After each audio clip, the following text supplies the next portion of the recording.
Welcome to Urson Pause. J.D. Power organization is announcing annual reports about the durability and dependability of all the car makes. I'm following this report since years back, and I can tell that from this year report there is a huge improvement in the overall quality of the car production with all car makers, with no exception. So all car makers are doing their best to make cars more durable and more dependable. This report is actually depending on collecting information from the customers of about 100 cars of each model. How many faults took place in each 100 cars that actually the owner has to go back and revisit the agency to fix this fault. So it's durability and dependability of the model. So each 100 cars should have a certain number of faults.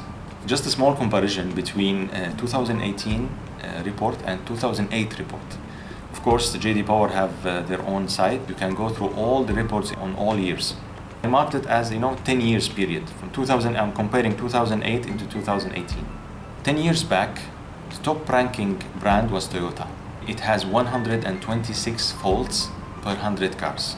It means that every 100 cars produced by Toyota, there is 126 cases where the owner came back to the agency to fix a fault, a manufacturing defect or manufacturing fault. 126 faults per 100 cars.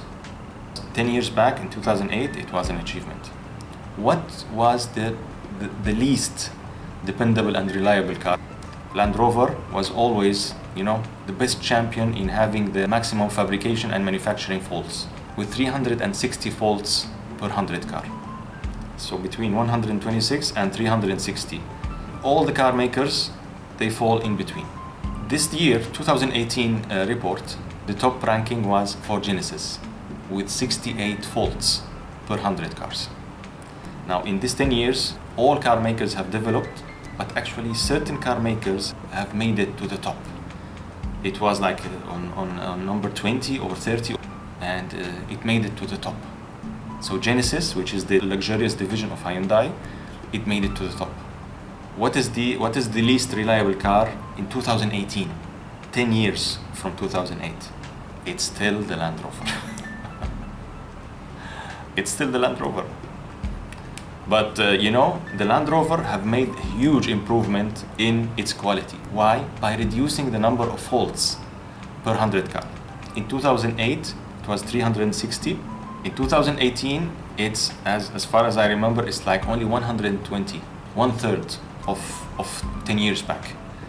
So the number of times the owners have to revisit the agency per 100 model was 360, and then it goes down by 2/3. It's impressive, and it's very, very good achievement, but it's still in the bottom of the ranking. Why? Because other car makers are also improving. So I may congratulate Genesis and Hyundai, and I may wish all the other car makers all the best. Of course, many of them have jumped over each other through these 10 years. Some of them have went up this list, and some of them have went down this list in that spectrum between Genesis and Land Rover. Thank you very much for watching this video, and I thank you for coming back later for more news in Wheels Talk. Thank you very much.